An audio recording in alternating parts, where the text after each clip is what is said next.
be back. Christine will be back in a second. You still there, Adam? Right after these messages, we'll be right back. Yeah. Hey, this is all part of the learning experience, y'all. So we're tech literate at this point. You there, Christine? I'm there. Is it only my voice now? Yeah, you're good. Yeah. It's just everybody's voice. Just your profile picture. You're kosher. Cool. So, all right. So, so thanks everyone. This is the 8th episode of It's All Relative podcast. I am your host, Samboy, L Samboy, the one and only. What the fuck was that? I thought you were doing theme music. No, I don't have any. I do that in post. I took that shit in stride until you. I was like, damn, he's got a setup? That's smooth as hell. Yeah. Oh, you know what it is? Is that somebody just hit me up on Messenger, Facebook Messenger. God, I guess that's. I have my tablet on the side of me and the freaking Scrabble thing. Your turn. Oh my god. I heard like church organs. I was like, damn, this is sexy. Alright, well, so much for that. Yeah. Alright, thank you. Have a good night. All my music will be in post. All my music cuts will be in post. By all means. Please continue your wonderful intro. Oh yeah, but no, this is El Fanboy, the one and only. There is no derivatives, duplicates, or whatever the fuck else, copycat motherfuckers. And I'm joined with 3 of my friends, 3 of my associates, and I'll allow them to introduce themselves real quick, starting with Dylan. Hi, I'm Dylan, whatever name you want to use. I'm a Twitch streamer. I'm a National Guardsman, and I'm a student. I don't know. I dabble in a lot of different things. All right, awesome. Christine. Hi, my name is Ash Christine. I am a caregiver, and I know Brandon. Awesome. Who's Brandon? Well, some loser. Sorry. Jokes for the night, to have a good laugh, Mm-hmm. That's right. Awesome. And Adam. Hi, my name is Adam, and I'm a co-third or fifth person that runs Bridgetown and playing a rock band and going with life right now as we speak of trying to survive this post-apocalyptic world and trying to have some fun and laughs and get educated about what's going on at this point. That's right. Yeah. I believe the term you were looking for was pre-post-apocalyptic. Okay, we're not there yet. We're not there yet. It's like post-apocalyptic. It's as if we're being given the number and we haven't gotten served yet. Mm-hmm. That's right. We got to plan our retrospective accordingly. Our future retrospective. What kind of Pompeii shadow do you want to look like? Pompeii shadow. You know what? For me, I would love. I mean, this actually couldn't be done with the Pompeii analogy, but I was gonna say make me look like the Michael Jordan with his Hitler mustache era. But obviously, it wouldn't work for that scenario. But that was just the first thing that came to mind anyway. But in any case, let's actually get started. We'll fix it in post. We'll fix it in post. So like Adam was stating, things are changing. Obviously, coronavirus is affecting everything. The list of topics that I have, for the most part, I made these before. Most of them I had already before the coronavirus. But some of them actually still kind of lean into dealing that. So I don't want to just I feel like what'll happen with it is that we'll probably hit the coronavirus and its impact on our lives and stuff from different facets, and then dive into the other subjects and just kind of weave in and out. And so I guess we'll start off talking about how everybody's life has kind of changed. If you could kind of give, and I'll start first, talking about how life has changed for you since the pandemic. And so first of all, it's like I lost both of my, I didn't lose both of my jobs, but both of them have been suspended indefinitely because both of them involve working in retail stores and handling merchandise or dealing with merchandise and stuff like that. Fortunately, it's like I don't have to interact with customers or employees that much, but it's like there's still crowded areas, high traffic areas. And So obviously, and this is California, as all of us are. So even before the state mandate was handed down, or the city mandate, I had already told my job, like, nah, y'all got to cut the shit. And then the actual orders came down from corporate a few days later. And then, like, I play music as well. Adam mentioned Bridgetown DIY, which is a space that we both met at, where we've organized shows and performed shows and different events and whatnot. That's been closed indefinitely.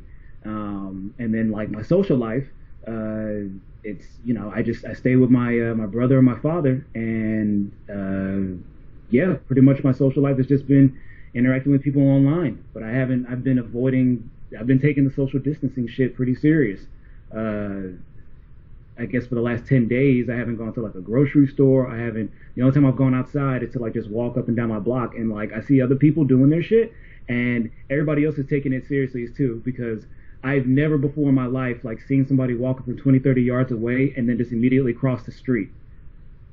I've never done that shit I've rarely done that shit in my life. But it's just so interesting, the different behaviors that this is like bringing out in people. But yeah, I guess whoever wants to go next, talking about how your life is, how your recent life has changed due to the pandemic and the social and different psychological impacts of that. I'll go first. Please.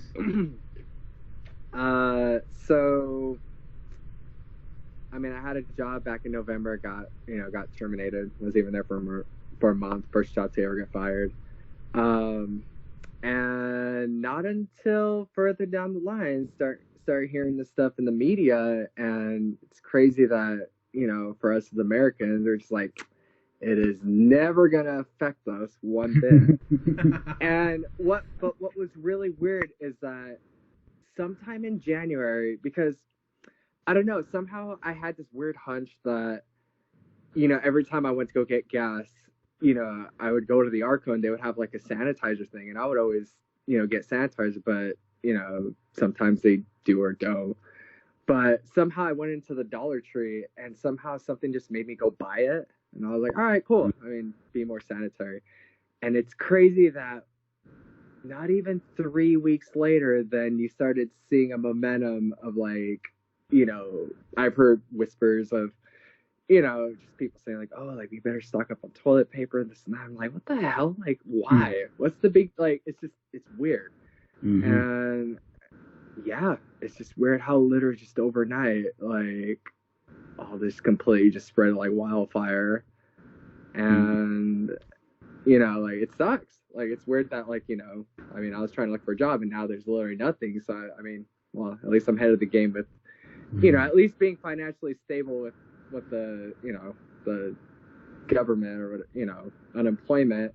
Mm-hmm. But, it just sucks. Like, everybody that I know, it just got hit, got either, laid off, fired, and it's like, there's literally no reason for anybody to kind of like cry about it, because we're all in the same boat of this. So we just got to just be patient, and we literally just have to listen. That's all we could do at this point, and just wait. And, it's weird because, I have a bike trail by my house, and for them literally freaking out and telling everybody to be 6 to 10 feet from each other, I see couples holding hands and they have masks, and it's just like, it's a trip. I'm just like, wow, you don't get it whatsoever. And, it's still hard to let go of those. It's still hard to let go of those little instinctual things, because it's like, okay, like if y'all are gonna go home and fuck after this, then then why even put on the mask? Like, why even bother? Y'all should just be tonguing each other right now. Why even put up the ruse? You know what I'm saying? As if you give a fuck. Or like all these pictures, from bars or beaches or just different social gatherings of people that are just still like doing the same old shit. And it's like, yeah, I get it that the government is the main one that fumbled the ball, and that this is something that's really out of like our control. There's really only so little that's in our control in this situation, but it's like, you should still be doing whatever it is that you can. And some people, it's just like, it's a combination of like, and this will get into like the first subject I want to get into, but before that, I want to hand it over to Christine and talk about how things have changed for your life since the pandemic. Right. Things have changed the pandemic. I feel so bad about a lot of people right now because the fact that is, people are going to be in retail or being laid off or fired, how you were explaining. Right now, my job is an essential because I'm a caregiver. I've been doing it since I was 16. I've been doing it for 14 years, and I've been taking care of the same individual. And I have to be extremely careful on my side because I'm on one of those top people that if I get ill, everybody in the house can get ill. And the person that will take care of is also paralyzed, so they can't feel anything. So if I bring an illness home, what do you think is going to happen? That person's going to get very ill. Mm-hmm. Over here, I live in the Coachella Valley, so I'm around a retirement community. Mm-hmm. And trying to find products here is a rat race because now they've installed the senior citizens have first priority to shop. So by the time I get inside, do you think there's going to be items on the shelves? No, there's not. I mean, just the other day at Walmart, I was lucky to find a bottle of bathroom cleaner that's Lysol. Yeah. I was lucky to find one bottle. But, my job has not been affected just yet. So I still have a job because my job requires to be inside a lot. It really does. So, with this pandemic, I just feel bad for everyone because it's such a domino effect. It's affecting everybody. Yeah, absolutely. And the thing is, the one bit of advice that I could give to that, and I know it's different in everybody's areas, but I'm lucky enough in that not too far from like the mainstream stores like your Targets or your Walmarts or even like your Vons and Stater Brothers, that there's plenty of also like smaller stores. Either if it's a specific market like an Asian supermarket or like an Indian supermarket or even like a Dollar Tree or a 98-cent store or a Aldi. Which is a popular grocery chain from like Germany. They've been popping up. I've been able to sneak in there, not even sneak. I've been able to go in there and get more easily like the different supplies I had to wait out at like 6 o'clock in the morning at some of the other stores. So it's like if you can find something more low key, like one of those lower tier stores, it's this is the time. Like I've never bought like fruits and vegetables and shit from a 98-cent store, but I was like, if there ever was a time to test that shit out, this is now the time. So that's one bit. But yeah, it's every facet of life is being disrupted. So before we get into the first topic, Dill, you talk about how things have changed for you. I mean, it's funny that you say like every facet of life because 100% has hit like all of my areas.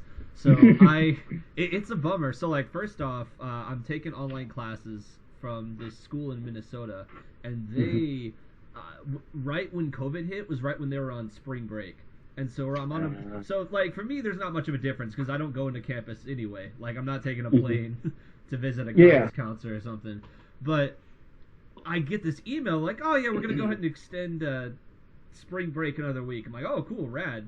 Okay, we're gonna go ahead and extend it a total of 3 weeks. I'm like, holy shit. So it's just like that escalated quickly. Yeah, the semester is only like 18 weeks long, so this is like ballooning up. Like this is causing some serious ripples, and that's just one facet, one of my dirty little secrets is that a lot of times I'll just get last minute groceries at Winco, best grocery store ever, because it's 7-Eleven meets Costco. And I'll go there at like dumbass in the morning because I'll be coming home from a stream from my brother's place, and I'm like, oh shit, we're low on milk, and so I'll just tuck in when there's nobody around, like at 2 a.m, and get some stuff. But this 24-hour spot, so like I drive over there at like midnight, it's raining, and I get up and the security guard's like, we're closed. I'm like, what? And I'm looking up, and there's a giant neon sign that says 24 hours a day. And he's like, we're closed. I'm like, what? Does not compute. And they have hours now. Like, they don't have locks on their doors. They have to have people, like, standing in front of it. And there was, like, a line when I went there earlier, and it felt like a theme park where they would just, like, let a couple people in at a time. It's nutty. And then, I guess from, like, military side, things are weirdly the same, but not. Like, it's kind of, you guys were talking earlier about people having different amounts of like honoring the rules. Social contracts. Yeah, that's a great way to put it. Social contracts, like the guidelines that the CDC put out. Like, there's different amounts of it, and like some of it is some of it's practical. Like, there's way more sanitation going on, people being way more careful. But at the same time, like, the physical distancing is like nearly impossible. Like, especially since like the actual social distancing in the military is a lot closer. Like, you just get way more casual with people. You know, not like good game per se, but like you're around the same people over and over again. Like, you don't worry as much, so it's really hard to break that habit. Yeah, you get in a sense of comfort. I mean, because the thing Absolutely. is, the same thing even applies with if you have roommates or you stay with your family or anybody. It's like you just have a sense of comfort from them being around you, but you have to look at them as somebody who's equally vulnerable as any stranger, or vice versa. You know what I'm saying? If you're vulnerable,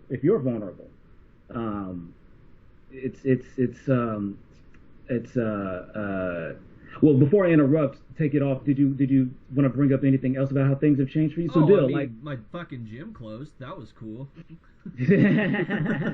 Yeah, like we have a PT test coming up, so the timing could not have been better. My God, 100%. Like, all right, I gotta get some gains in. You know, I'm a little worried about this next one, and it's like, oh, by the way, your main outlet for doing that is gone. So I had to shell out for some weights at Target. Those were short too. So it's nuts, guys. Yeah. I've been exercising too. I just it's been the first time that I've been able to really exercise for months. It's like it was very touch and go for a while, and then I was just always tired and just always prioritizing different things, and then like I've just been like, man, I'm well rested. I don't have anything else to do. I was like, shit, I should actually like, you know what I'm saying, try to trim some fat. And I was like, damn, I haven't felt, like this in a minute. But also one more thing before we get into the first subject is you said that you're in the National Guard and that, people are sharing all kinds of posts and stuff like that. And I shared a post like with the different messenger group chat that we had. Like getting your point of view on it, because people are seeing all these different military vehicles and National Guards being deployed, and everybody's like, oh, it's gonna be martial law and they're cracking down on blah blah blah. And it's like, on one hand, it's one thing, it's good to be curious about that and to be critical and understanding when the government and when authority and shit is abusing its powers.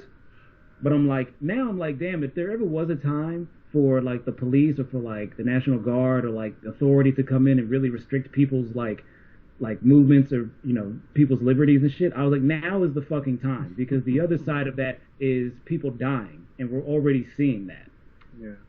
Yeah. So the first thing I wanted to talk about is basically authority versus liberty.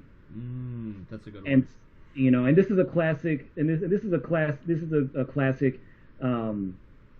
issue that comes up in societies, like how much liberties do people deserve, and how much authority should there be, and there's no true one answer. But go ahead. Oh, I was just gonna say, the last time this was really brought to, because it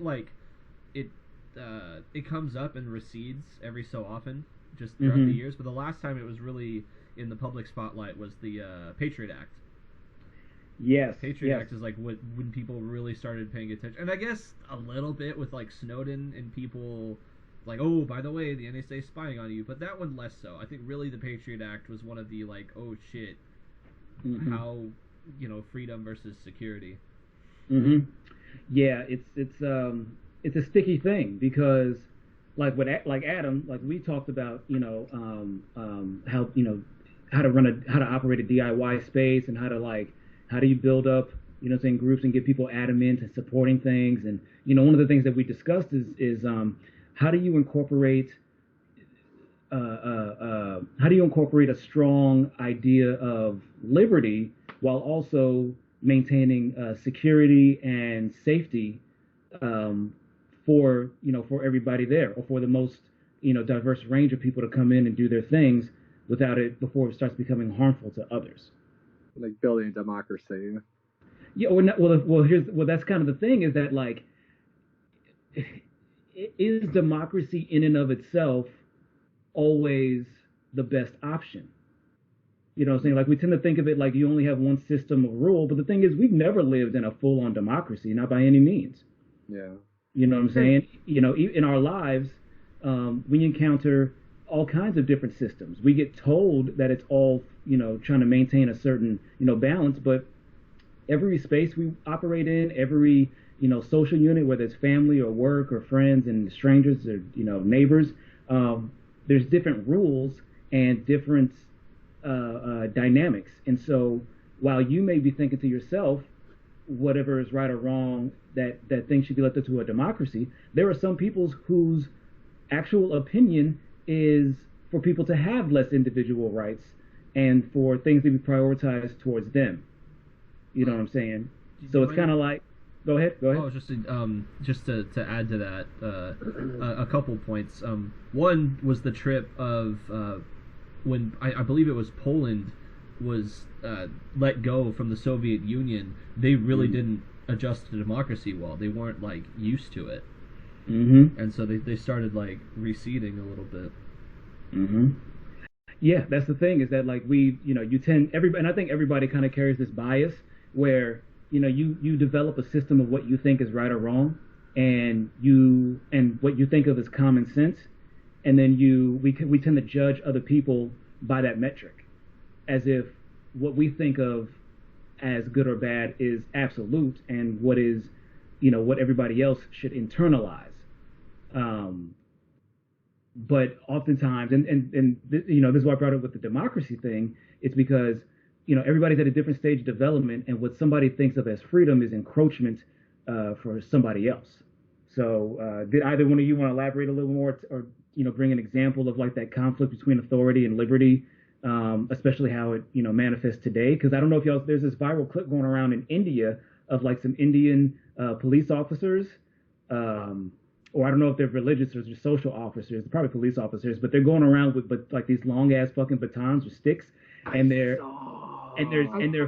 smacking the shit, and they're smacking the shit out of people who are coming out of churches, who are just hanging out on the street, or just bullshitting. It's like, get the fuck back inside. So I mean, Adam or Christine, would you like to make a comment on that? Yeah, I mean, well, luckily it's not America, but I mean, should it be though?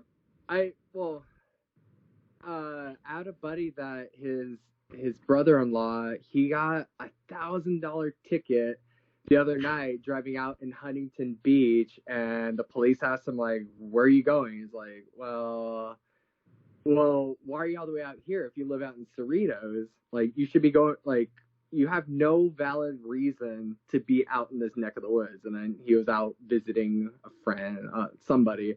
But yeah, he got fined $1,000. But, you know, I could see that, you know, giving out tickets. If you're not supposed to be somewhere, you're supposed to belong. I mean, at least we have some slack that we can go to the market. Like, we got to get stuff done. Like, if you got a doctor's appointment, take your pet to the vet, go get, you know, groceries. I mean, it's still kind of, you know, at least it keeps you productive to, like, you know, at least to get some liberty to go outside. But yeah, watching that video and seeing those people, I mean, I don't know, it had been at least laid out to the public, like, if you need to go out, you have these, you know, they probably got the same, you know, the talk just like us. But they probably didn't listen, and just because they have strong religious beliefs that they were at church. Well, it's not just church. I didn't, you know, it wasn't just people coming out of religious institutions. It was just people who weren't. It's people who were clearly, it was people that were just out and about. One of them just so happened to be a church, but other ones was just kind of like people just kind of like hanging out on the corner. You know? Yeah. Yeah, I mean, I don't really know much more of like how tight their law is. I mean, it's just like right now. I mean, New York, there's nobody walking around the streets, maybe one or two.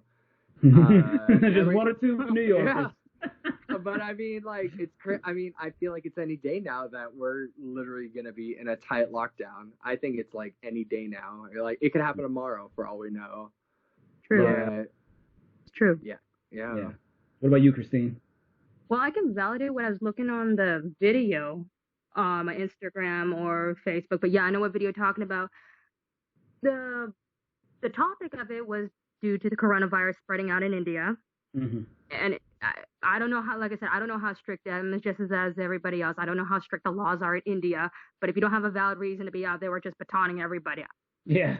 maybe they could be blocking everybody from going to church. I don't know, but I have to agree. You know, with the virus happening right now, everything can go lockdown in a snap in a second. You just don't know anymore. Anything could change.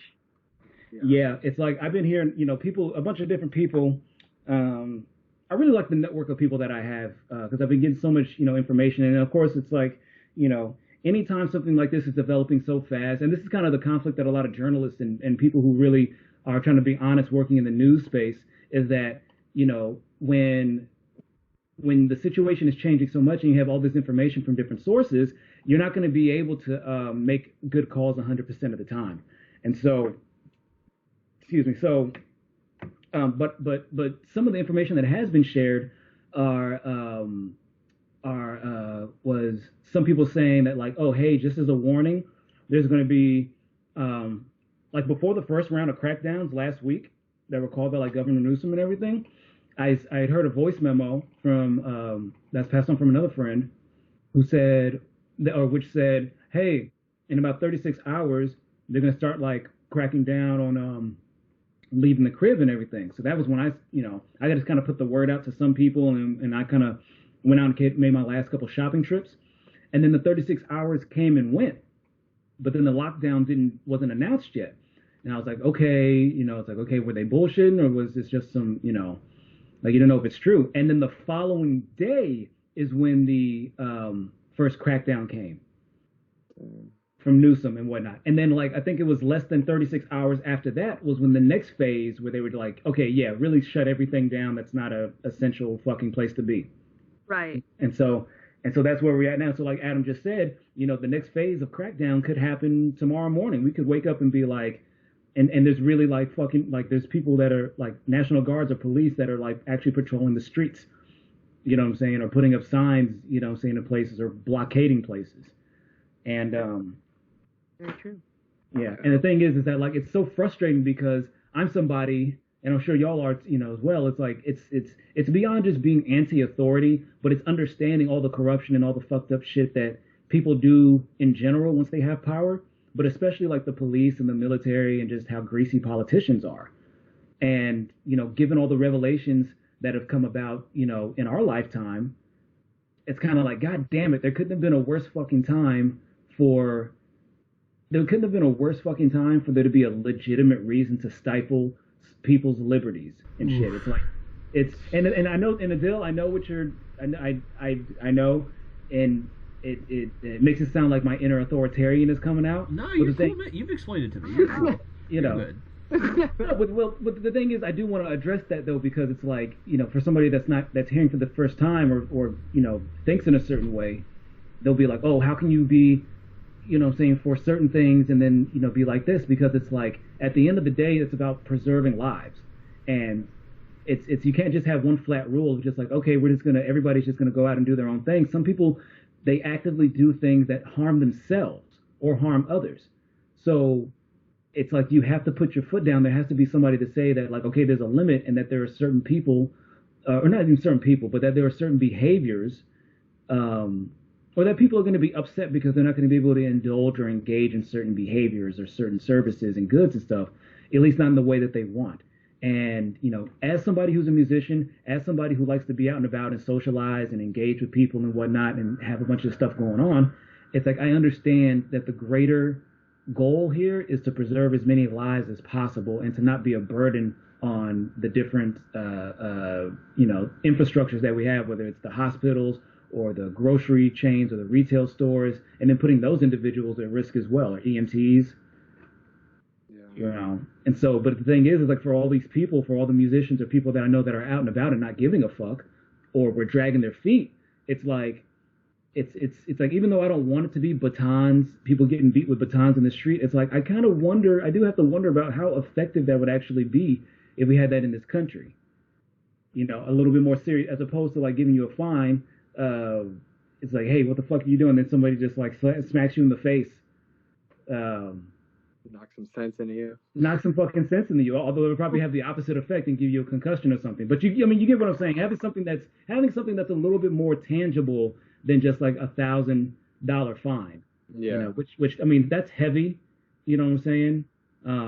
But it's like, honestly, I don't know what other alternatives there could be to getting people to voluntarily stay inside. It just seems like at a certain level, some motherfuckers are not going to want to stay inside, not going to do it, or they're not going to be able to. Yeah. And so that means, you know, so it's like you need a little more intervention. And it really sucks because, like, you know, I have a younger brother that he works at Trader Joe's, and he's scared every day he walks in. And there was a lady 2 days ago that copped on some stuff, and they had to throw it out. I just saw that $37,000. She just got charged with a felony. Oh, she did? She got charged with... Yeah. Good. Yeah. Which she should. I mean, it's the same deal with those asshats who were like opening ice cream or opening like food products the ice cream challenge. Yeah. And ice challenge. Mm-hmm. And what's crazy that is labeled as a terrorist attack. I mean, I mean, I get it. They'll probably say it's like biological warfare. It's intentional though. Like it is. I mean, that's the part that I'm like, you know, that's the part that I'm lingering more on. I'm like, okay, biological, like it should, like I don't have a problem with it being a felony and stuff, but it's like make it about like her intent. Like don't, you know, equate this to the same level as like anthrax. You know, saying an envelope. Well, nah, dude, it's murder versus manslaughter in that case. You know, like if some jackass like leans under the sneeze guard and goes to town, like that's not an accident. You know?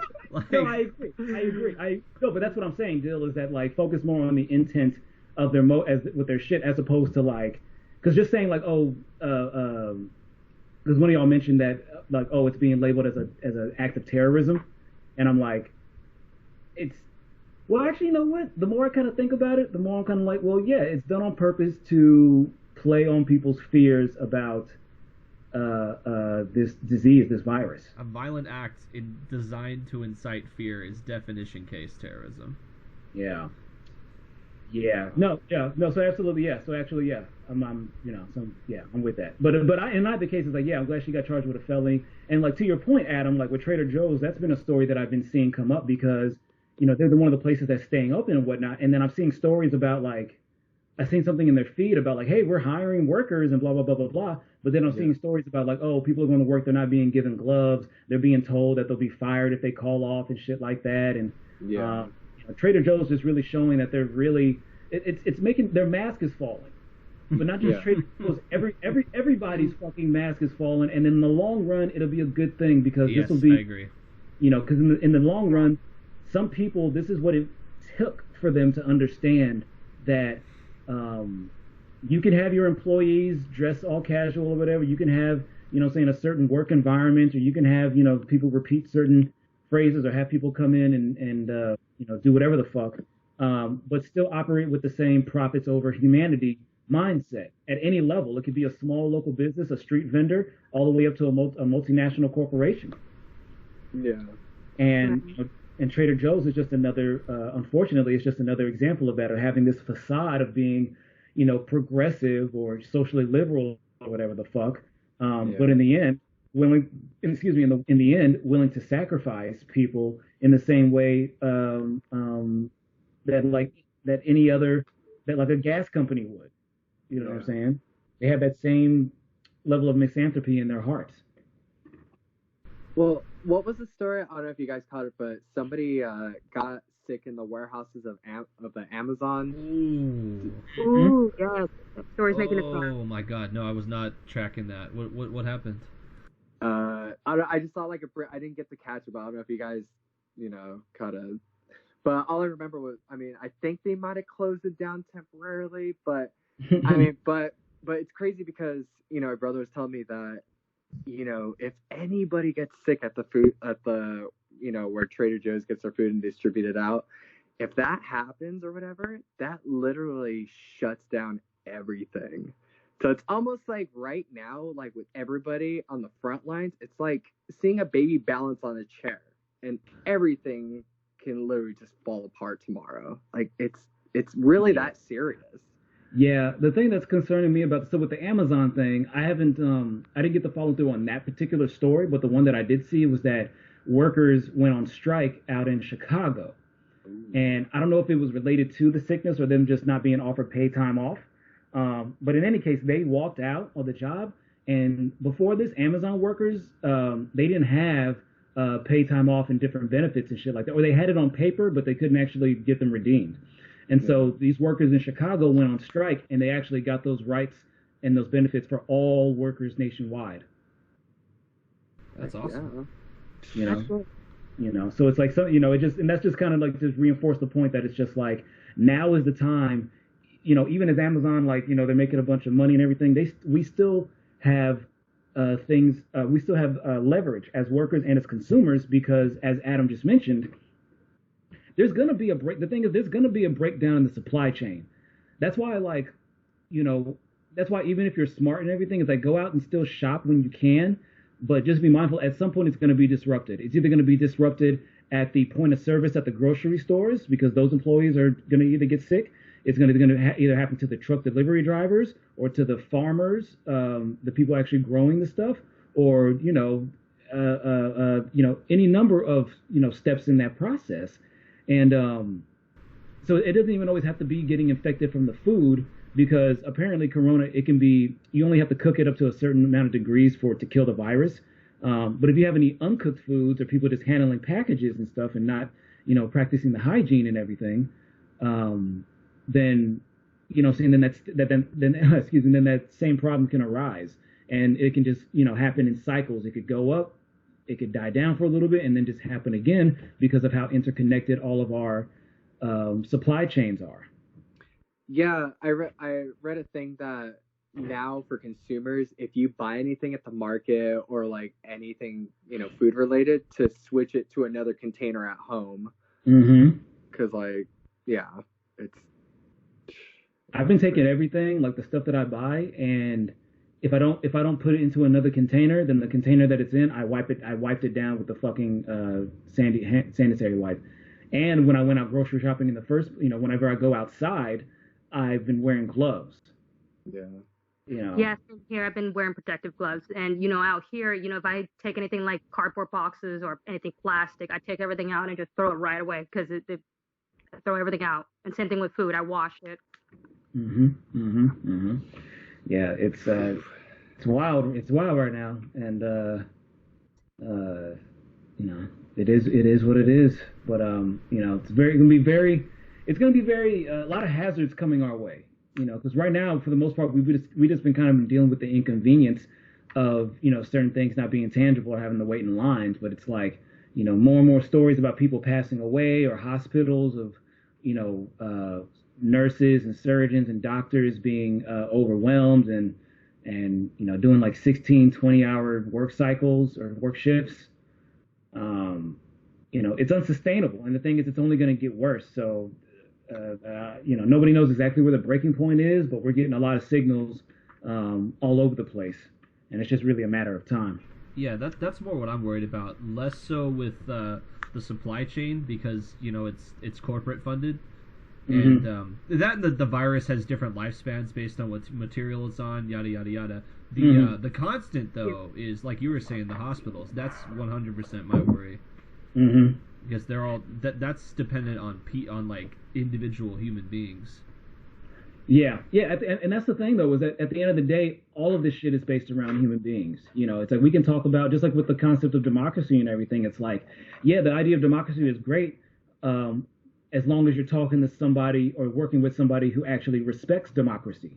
But if you have to work with, or you're around people who have power and have their own leverage, but they don't believe in democracy, or at least maybe not even to the degree that you do, then you have to be able to tap into a different mindset or a different code to be able to in order to either overwhelm them and come out the victor and have your way of doing things become the main way of doing things, or at least find a compromise.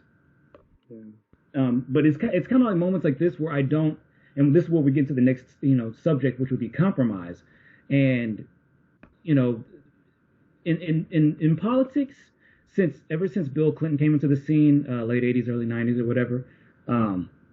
Excuse me. His whole thing was like his whole political philosophy from that era was referred to as third way. And what this meant was basically for a while, Democrats had back-to-back victories and everything, following like FDR and all the social changes and economic policies they enacted. And then in the 70s, there was like an oil shock, and the economic policies that were championed by Democrats didn't really have an answer. And then ever since then, there's been more and more Republicans, right-wingers, that have been winning political victories and getting animating their different bases, and i.e. the culture war and shit like that, and trickle-down economics, etc. What I'm trying to get to is that after a string of losses from the 70s till like the early 90s or whatever, of greed is good capitalism, we get Bill Clinton. And Bill Clinton's the whole thing was, and let me know if this sounds familiar, is that we can't just go in and be uncompromising in our vision. We have to be able to work with Republicans or work with the GOP in order to get things done. And what was one of the first things that Bill Clinton did when he got into office was something that was a Republican wet dream for decades, but they were never able to accomplish. He reduced millions of people's ability to get social services like food stamps and housing rights and everything, and made them tied that, oh, you have to be working or you have to pass certain means testing in order to qualify for this stuff, as opposed to just having need. This has more or less kind of been the Democrats, the main Democratic philosophy ever since then. It's been Obama. It's been to a large extent Al Gore back in the early 2000s against George W. Bush, and now it's continuing today with what we call the established Democrats.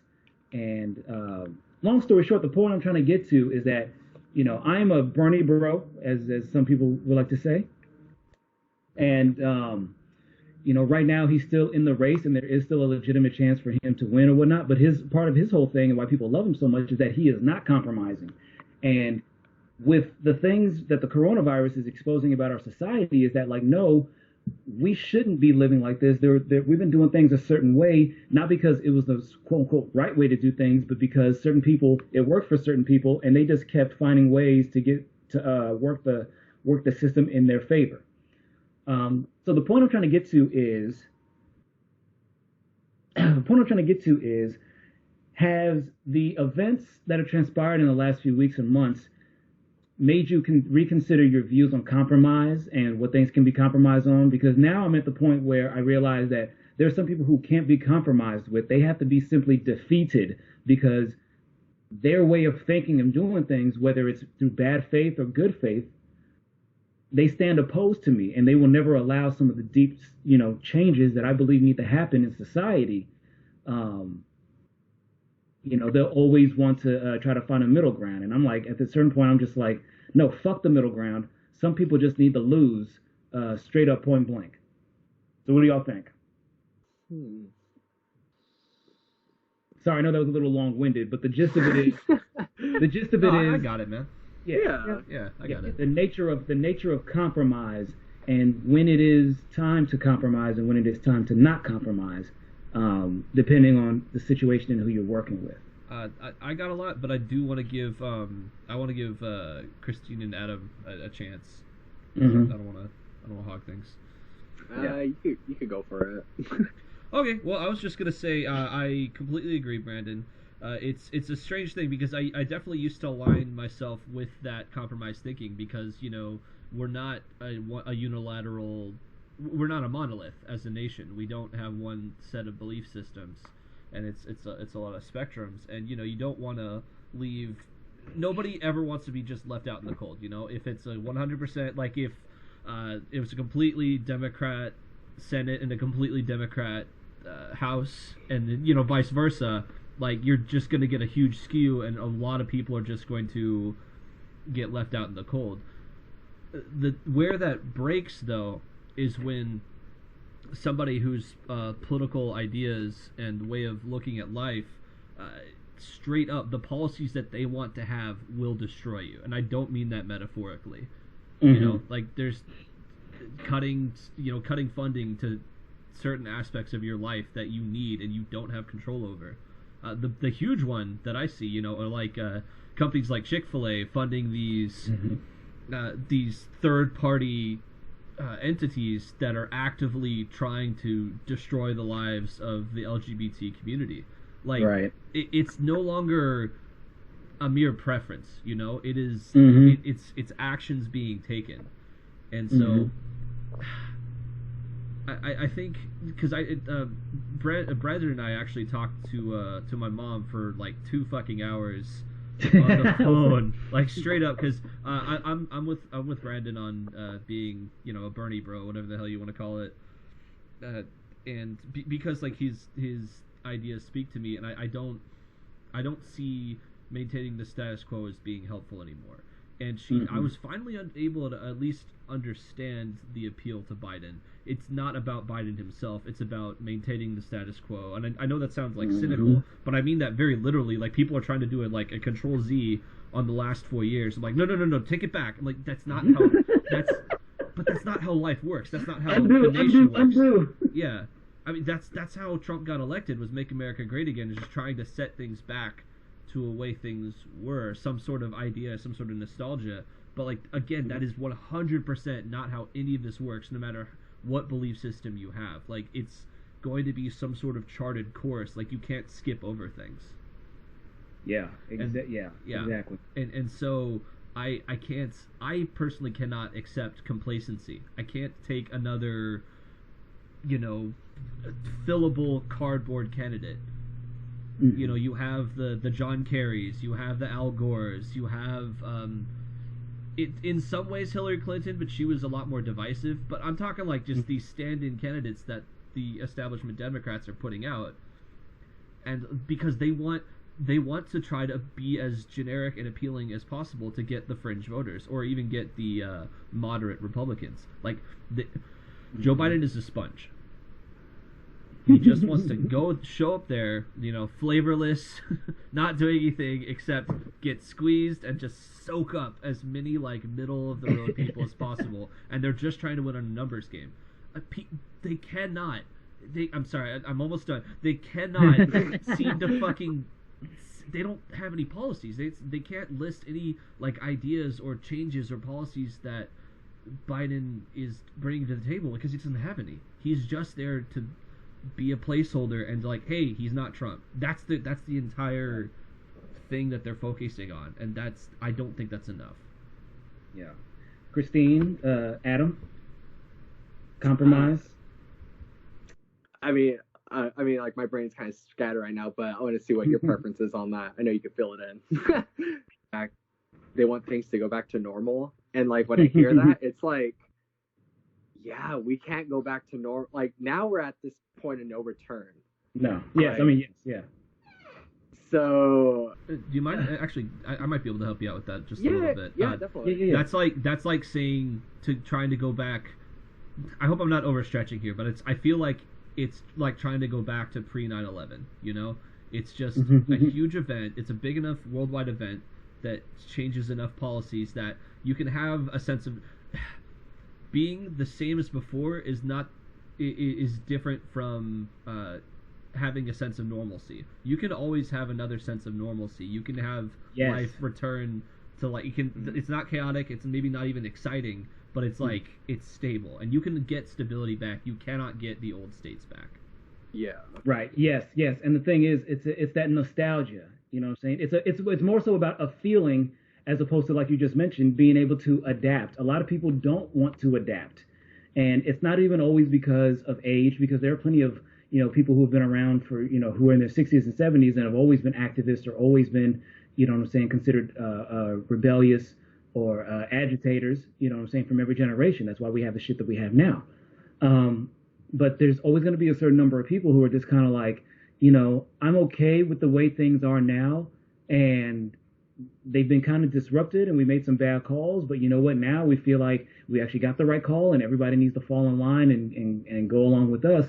And as far as like these, political establishment, they're so disconnected from society on both sides. They both think that they're going to be able to continue with this, just shut up and be happy with what we did, what we gave you, the scraps we offered you, and saying be there to support us. And it's more so about a feeling because like Dill mentioned earlier, we can have these chats with different people, and at a certain point you start to realize this isn't about facts, this isn't about reasoning, this is about giving people a certain feeling that the people that are in charge, the people that we accepted as our leaders and as having power over us, that we accepted as our overlords, are taking care of us, and we don't have to think and be critical or put in the extra effort. What this is showing more so than any other time before is that, like, yeah, while we've been getting fucked over by our politicians and by our leaders and all this blah, blah, blah, blah, blah, part of it is because of our own complacency and becoming satisfied with, saying these distractions and just having our little bit of piece of the pie. And just kind of glibly accepting the fact that, yeah, we're being spied on. Yeah, there's, exploitative labor that goes into creating all of the amenities and shit that I enjoy. Yeah, there's, my tax dollars are being used for this, this, and that, but it's like, it's far enough away, out of sight enough to where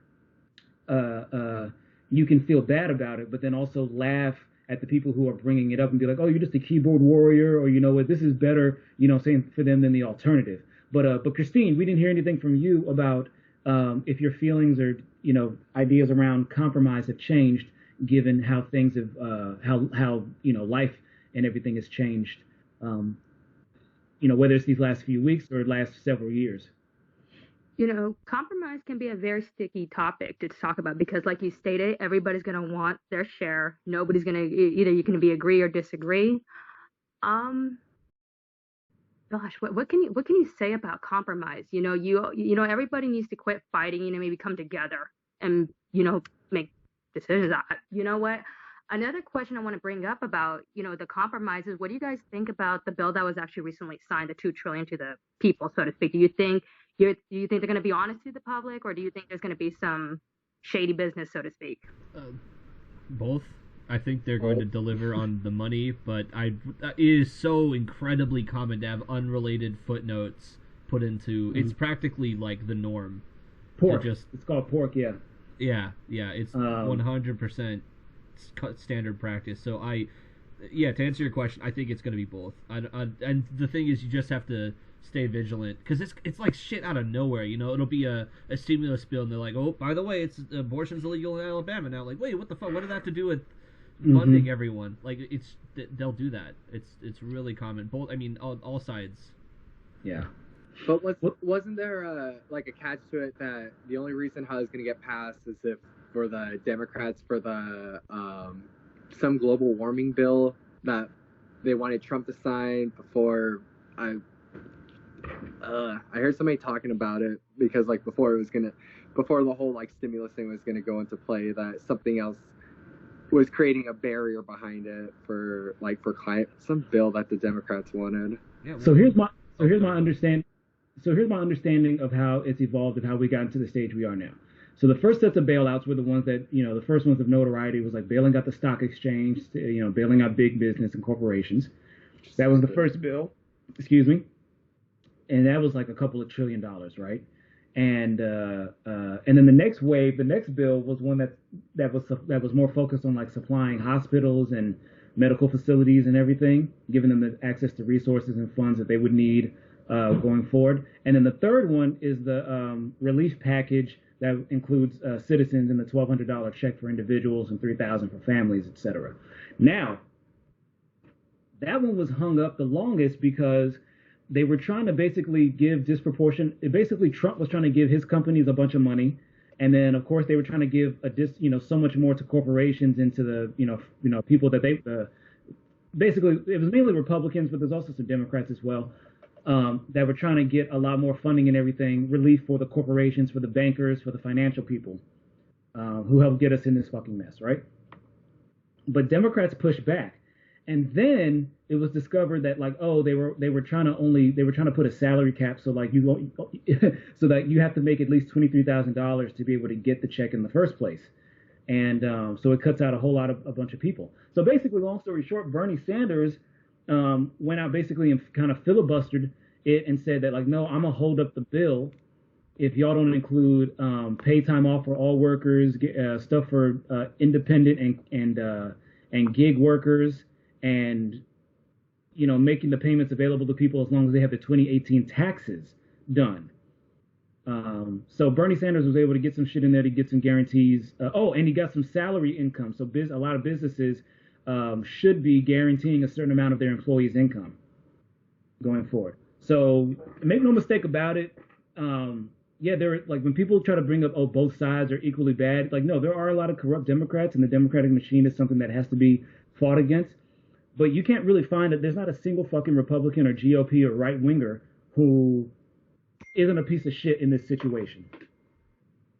Like, straight up. Like, I had a mutual friend of mine, a musician friend, whom, because everybody wants to comment on politics, even if they don't really pay attention to shit. And he basically, and he put up a post. And he put up a post talking about how, because Speaker Nancy Pelosi, was also holding up the bill because of some of the pork that Republicans were trying to include. And of course, he's not a person who actually reads the stories. He just looks at the headline and shares, and it was kind of like, oh, why are Democrats holding it up? People should get their money. And basically, me and a couple of other friends basically came in and corrected his ass. And we're just basically like, here are the details. You should read behind the headlines. And then he was trying to cover his tracks and being like, oh, well, I don't like to play these partisan games. I just try to listen to both sides, and I just want everybody to get help. And so he's just one of these motherfuckers that doesn't really pay attention, but wants to like, have something to say. And then once he gets corrected and shown to be not being paying attention like he is, try to backtrack and make it seem like, no, I'm just, on both sides. It's like, no, you can't be on both sides in this situation. It's like, yeah, I lost both of my jobs. My social life is cratered. Everything, everything in my life has fell apart too. And it's like, yeah, I would love to have $1,200. But I was like, you know what? But I can wait a little bit longer to get certain provisions in there that prevent like Trump from being able to get all of this extra funds for his businesses, or all of these bankers and financial people to be able to get these, even more breaks than they're usually getting. It's like, I can wait out for that because we have to use whatever leverage we have. And this actually goes into the next topic. Unless Dylan, I think I cut you off earlier. Was this you still remember what you were trying to say before I brutally interrupted you? That other point doesn't really matter, because I think we were just going to say pretty much the same thing. The only thing I was going to add, just real quick, was you said earlier that they were trying to have a minimum income to make money, and that is so incredibly sinister, because the people who obviously need it the most are the ones with the lowest income. Because the amount of money, like the amount of work that the money does, I think is proportionate. Yeah, no, exactly. That's exactly right. And and this is one of the drawbacks about like the way the news and media report shit, and because of the bias within there, but also just how reckless people can be in these times. And it's like we got to be able to dig a little deeper and go a little bit deeper in understanding these issues, because once you do, then you kind of then the idea of compromise goes from some seeming rational to something that's actually jeopardizing your well-being or that of people around you. So it's like, do I want my politicians to work together? But once again, it's like, what do you do when you have certain politicians who actually give a fuck about the people, and other politicians who just want to bail out the banks and bail out corporations and give more tax breaks to the 1%?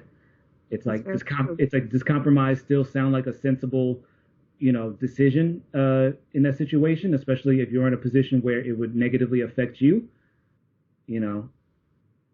It's like the stakes are become a little different. But that goes into the next topic, which is simply titled "Power is Power," which we like to it's like, of course, people who disagree with us, or who we like to frame things in a good or evil, or nefarious or honest, or somebody who's doing things for selfish reasons or altruistic reasons, or blah, blah, blah, blah, blah. But the thing is that, like, you can't really control people's motivations, and you can't always tell somebody that their motivations, somebody's intent is right or wrong. but you have to look at the impact of their actions. And so, talking about like saying power is power, what I mean by that is that leverage is leverage. Whatever influence that people have, they are going to use that.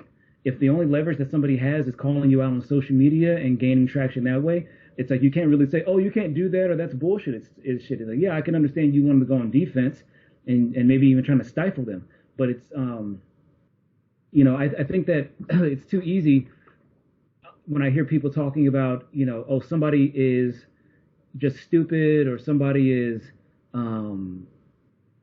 or that somebody, basically what it is that like I'll talk to people and they'll be like, oh man, I wonder why somebody did that, or I wonder why blah blah blah blah blah. I wonder why it was making somebody act this way. It's fucking power. People are using their influence. You know what I'm saying? If you feel like you can have an advantage over somebody by lying, even if you feel bad about lying, you're going to give yourself that leverage a lot of times. You know what I'm saying? Because people, we don't just operate by, one set of philosophy or morality and everything. It's like we live in situations. And when you add in an unpredictable world and unpredictable scenarios and shit with the understanding that your life is very fragile and that self-preservation kicks in at a certain degree, it's like it's kind of impossible to expect anyone to really be consistent in the way that they leverage their power. I don't know if that sounded too vague, but do y'all have any thoughts on that? Christine, we'll go with you we'll go with you first on that. About understanding power is power, and that people use leverage, and that we have to, sometimes we have to really get into understanding that people are doing things purposefully, and that we have to treat them as if they're doing shit purposefully. Well, how can you say? You can have to just flip the script on that one, and power is power. I've had incidents on social media too that people have tried to use their power, and you just have to kind of either ignore it or shut them down, or maybe just put your own how you feel. Maybe put your own 2 cents. No, exactly. Like with the social media thing, like, I'm somebody who definitely gotten into arguments or back and forth with people. And, you could be like, oh, what's the point of that? And at this point, it's like I'm beyond just like, just trying to insult or put somebody down. But I do realize that it's important to at least have the opposing opinion available there. Because sometimes, there's so much shit to follow and there's no way to keep up with everything. And if you're looking through a story, you're not going to be able to read through every story or everything. But you're like, so then you look for the TLDR, the too long don't read. You look for somebody else to break shit down. And so it's like, there's nothing to me that's more informative sometimes if I can't read a story or an article than to go down and see comments of people bringing up different points of view and different takes about it. And so even if I don't have the details about the story per se, I'm at least able to wrestle with these ideas in a more abstract fashion and be able to adapt them to different situations. Or even just beyond, social media, saying any number of all of our relationships, you know what I'm saying? It's like we like to think of relationships as these kind of spontaneous things that just kind of blossom out of nowhere. But it's like, no, they take maintenance. Relationships take, leveraging and making room and being vulnerable and whatnot. And sometimes it includes you having to use your power or some type of leverage over other people, because the people who are closest around you may be doing things that are not in your best interest, or they're actively working against you. And so it's like, you got to learn to take up room and make your case known within reason, or you risk losing out on your opportunity down the line to exercise any kind of power. What about you, Adam? What are your thoughts on that? I kind of see that, like, sometimes people are an investment in seeing if they're worth their time and while and all that. You know, I mean, people come and go, and sometimes there's just people you don't realize that they stick around for, 8 to 10 years, and you realize that, like, you've gone through your ups and downs and all that. But I mean, I want to apologize, but like I had to run to the bathroom really quick, so I kind of might have missed like 3 minutes of maybe like what you brought up on the topic. Busted. Doug, I'm glad you were honest about it as opposed to pretending as if you were, you heard it, everything. But basically, the short version is I was talking about how power is power. And so, not so much about like like I only brought up relationships to emphasize the different facets that go into maintaining one. But one of the things that the focus of that was about power. And when you recognize that you have to use your power in a friendship or relationship. So for instance, so I'm in a couple of bands or whatever, right? Yeah. And I'm not the band leader in those bands, but I do, I have band leaders, or people that are mainly calling the shots or whatever. Yeah. And so in one of these projects, one individual was the one who was mainly handling like this, scheduling and getting more of the formal, stuff together. And after a while, they started making more and more decisions and commitments to us or changing things at the last minute without our input. And it was like, at first, it's like I wanted to, kind of, I would say not even blow up, but it's like I really wanted to confront it in a very aggressive manner. But it's like I started thinking about it, gave myself a little time to really ruminate, and it was like, and then the conclusion I kind of came to, I was like, okay, well, switch it on yourself. What if you were in this situation where you're used to handling this element of, say, like, organizing meetings or organizing meetups or whatever, and then you've been doing this thing for a couple of years or whatever, and nobody else has provided any input. So then after a while, you might start to just naturally assume that nobody else cares or that they're just okay with you calling all the shots and making all the changes you want. Or you may just be testing the waters to see what they let you get away with, right? In any case, I had to put myself in their shoes and think about, okay, there must be a rational reason for that. And so instead of confronting the situation with how could you be doing this and blah, blah, blah, it's like I basically got all the other people to come together and be like, hey, we all need to be taking up space and flexing our own power and leverage and taking charge of shit. And, obviously band activities and everything have kind of come to a halt. But in the months that followed, things were much more following in the line of what everybody kind of wanted. And so, basically dispersing the responsibilities, but that means that we had to step up and carry a little bit more of that burden and not just allowing for somebody else to take care of it.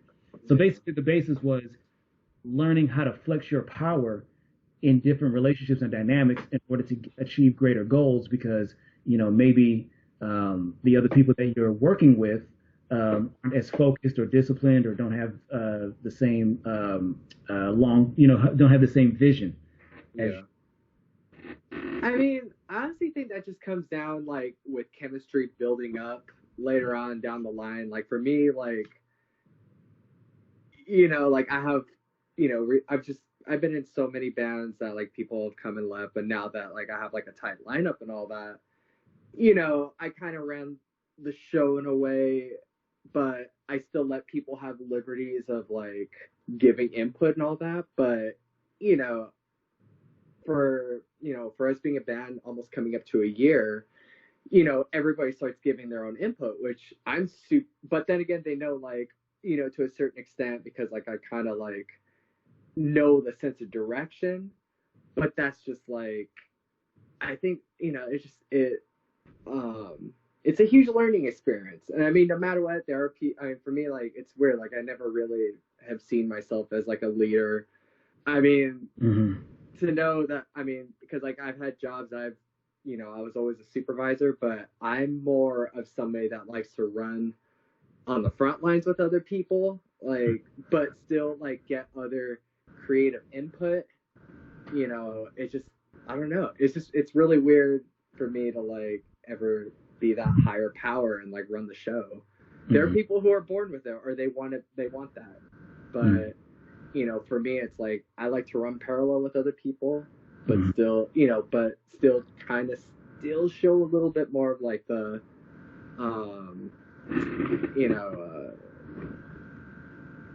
just, collab power. Yeah, collab power. Collab sharing power. Right. So here's the caveat with that, or here's the other element of that I didn't mention, is that you may also have a person that you're working with whom you have to share power with, but or basically you may be under, so what do you do when you have somebody who is a leadership or has disproportionate power or be able to call the shots on something, but they're the ones that are lacking in discipline or lacking in, I'm trying to be vague as possible, but you and I both share, but it's like you and I both share an example of recognizing that, of feckless leadership, or people that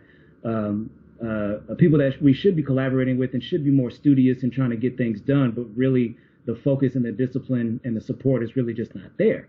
Yeah. And so it's just like, it's kind of like recognizing that, okay, you kind of gone through the phase of trying to establish chemistry, and it's kind of gone as far as it can because you're putting in your effort, but the other parties aren't meeting you halfway.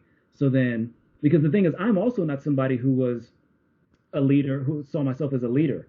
And the thing is that like, but the thing is, as I've gotten older and I start to think about my future and what things I want to have for myself and having my own little slice of the pie, is I'm just like, damn, I have to take on more burdens. I have to take on more shit. I have to be more of a leader and be willing to call more shots, because some of the things that I want to get done, or at least the way I want them to be done, requires more support and coordination, but the people that I have to coordinate with aren't nearly as focused or disciplined as I am.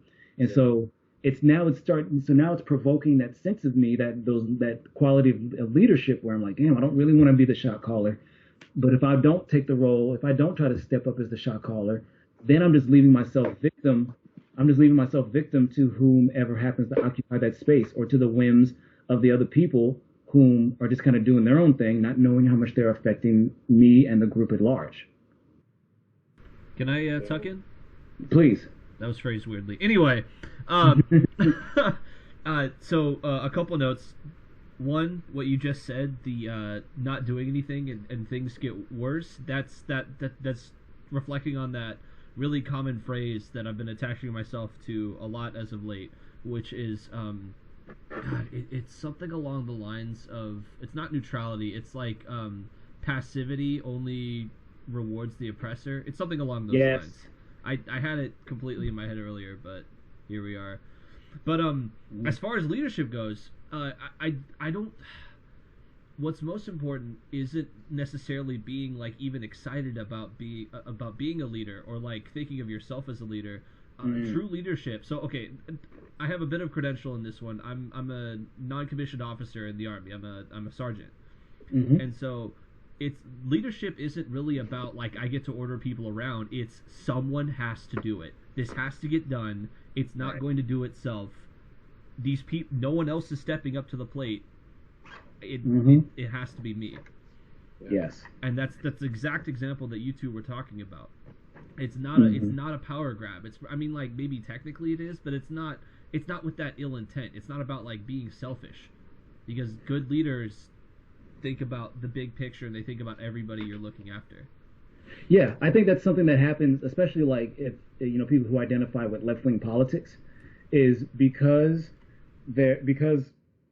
many of the people who are authoritarians or really try to take power and whatnot tend to be right-wingers. Of course, there's examples of socialist or communist authoritarians, but that's not really the basis. That's usually corruption of the philosophy and whatnot, as opposed to the design. The design of Nazism or neoliberalism, is explicitly for exploitation and for suppression and whatnot. But the thing is, in those political philosophies and spaces, because of that history of left and right division, power is usually seen as a negative thing, when really it's a neutral thing. Power is just like, as I said at the beginning, power is power. Power is just you being able to use, having access to resources or spaces or something else to be able to make certain decisions and make certain things happen. And it's like, I think that's what that comes from, is that oftentimes we kind of fantasize too much, or we kind of romanticize, the idea of coming back to democracy. And it's like on one hand, yeah, we want to have as many people vote. In theory, you want as many different people to participate in the system. But the thing is, for everybody to actually make good contributions to the systems, there has to be a base level, a floor of what it is they bring to the table. There has to be a base level of their understanding of the system. There has to be a base level of their own convictions. There has to be a base level of their education and the resources that they have access to. So So and the thing is, access to those things comes from power. And so if you don't have somebody who has the interests of those individuals who might be left out of the conversation, then it's like, what do you do? And just like with that example, like you said, Dill, before, I put up a post on my Instagram from a black activist whose name was Stokely Carmichael. And one of his lasting phrases or quotes is that pacifism only works if your opponent has a moral system, or if your opponent has morals.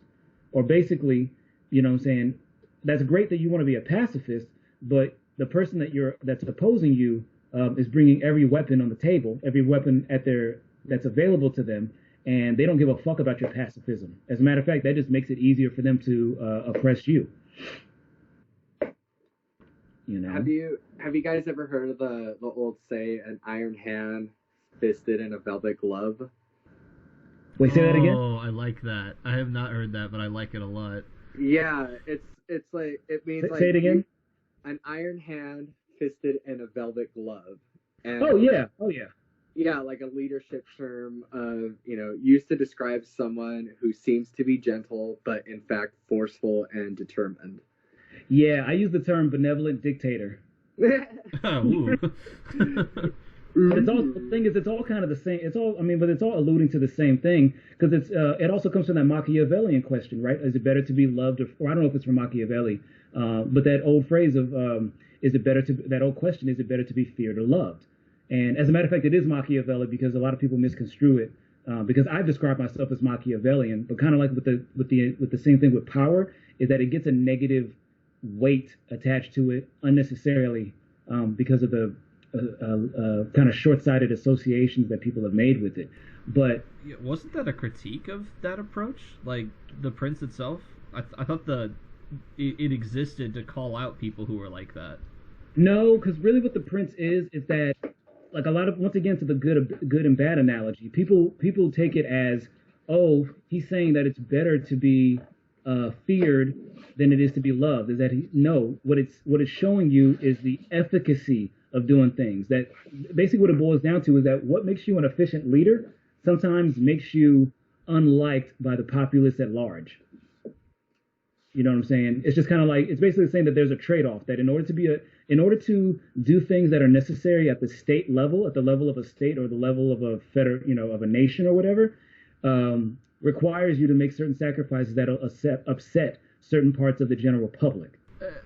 I mean, like, there's limits to that, right? So, like, of course, everything has conditions and whatnot. There's no. I know. All I'm saying is you can't take that to its logical extreme, for the same reason why science has all of these moral guidelines, has ethics is the word I'm looking for. Of course, but yeah. So, like, efficiency, you could, when they people learned, like, Nazi doctors learned a lot, and developmental psychologists turn of the century, like, experimenting on abandoned children, learned a lot. But that's the price. Like, we have those ethics for the betterment of society, and those barriers are there for a reason. I think the same thing applies to what you're talking about. Oh yeah, I mean, the thing is, it's just like, and once again, I talk about stuff with the understanding that there's always conditions, and that everybody has their own limitations. But that's kind of in the general ballpark of how I'm thinking. Of course, there's going to be conditions about, like, it's you can't just look at it like, oh, slavery, it's very efficient at being able to deliver, goods at a certain, blah, blah, blah, blah, blah. It's like there's a huge, obviously there's many conundrums with that. But overall, it's like, once again, I'm not trying to defend it. I'm just breaking down really what the meaning of, like, the Prince and Machiavellianism, because Machiavelli himself was a victim to the shit that he described in his books, because he was basically a bureaucrat whom was around when power changed hands, and sometimes he was at the top of the food chains and other times he was at the bottom. And so his writings and philosophy wasn't so much a defense of, or even a critique of the shit. It was just saying, here's what happened, here's what was successful, here's what was not successful. It was so in many ways it was more so, I shouldn't have said efficiency, I should have said effectiveness. So basically what he was showing is that how, just like Adam said before, iron fist, velvet glove, in that, because after a certain amount of time, people will rebel and people pay attention to what's happening in politics to a certain degree. You have to, kind of do some things in the dark and do some things without people knowing, or do things, in a shady way. And then in other ways, put on a happy face. I mean, Barack Obama, is one of the most liked presidents, even though he increased drone strikes, even though he did nothing to push back the surveillance program like the Patriot Act. Even though one of the first things he did was he tried to compromise with Republicans and privatize Social Security. That was something that Republicans have been trying to do for decades, but they couldn't get done. And here you have, the bright black hope and shit, who came in and basically was trying to pass a Republican proposal because he didn't have much of a spine. And the one person who actually stood in the way of him privatizing Social Security was, once again, Big Dick Bernie Sanders. So, that's so the thing is, what I'm trying to get to is that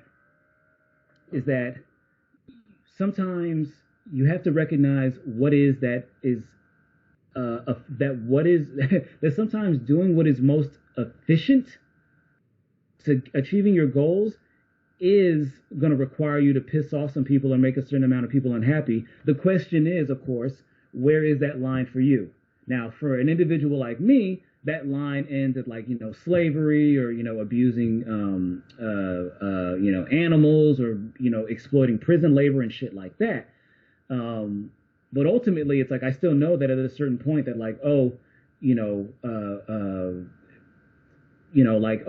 the way that I want taxes to be restructured, that will really help out lower class and middle class people, but it'll really piss off corporations and people and celebrity, or just people who have a bunch of money and hiding it in secret accounts, because I'm I would want to fucking imprison you and just take all that fucking wealth. And that'll piss them off and everything, and I won't be invited to all these brunches and their yacht, parties and shit like that. But to me, that's where the line is. I'm willing. To me, that's something I can live with, I came from nothing and blah, blah, blah. Okay, but then you started taking more of your fair share and thought that you earned all this shit, and I'm here to remind you that that's not the fucking case. So that, to me, that's, in order to effectively, change the tax code and redistribute those funds and shit, to me, I'm okay with the idea of going and seizing the shit or shutting down the Cayman Islands and all these offshore accounts and blah, blah, and bringing all that wealth, and investing it in society. Well, let's throw it back to you, Christine. I haven't heard too much from you. Well, I have to kind of agree with that, with the honestly, do you think a lot of these wealthy people keep their funds in the banks? I think they probably keep them hidden. Honestly. Well, that's what I was saying. Cayman Islands and offshore accounts and even art itself. Art is a fucking scheme, because if you have to flee and you can't get the money out your safe, or you can't take your you can take your jewelry, you can take your art, you can take memorabilia or whatever, and trade that all around the fucking world in case you can't get fiat currency. But the real gist of it wasn't specifically with the money or people who have it. It was more so just about having to, what is most effective for getting certain goals done, and what's the trade-off for that. So I was just using the analogy of how I would want to reform the tax code would require a lot of pissing off a lot of rich people and corporations and people who have a lot of money and tend to engage in those things. I have to agree with the fact that you really do need to piss off some rich people in order to get the job done. I have to agree. Right. Or just in general, not even always rich people. Just think about family dynamics. Whatever right. You may love your family, you have certain friends and everything that you love and shit that you appreciate, but then you also recognize that they have certain behaviors and shit or certain things that they do that needs to be put in check. And so while that may make them a little distance towards you, either permanently or in the short term, it's kind of well, as long as their actions and behaviors are still having an effect on you, why shouldn't you do what's more efficient for preserving your way of life and the way that you see things? Basically, this is just reiterating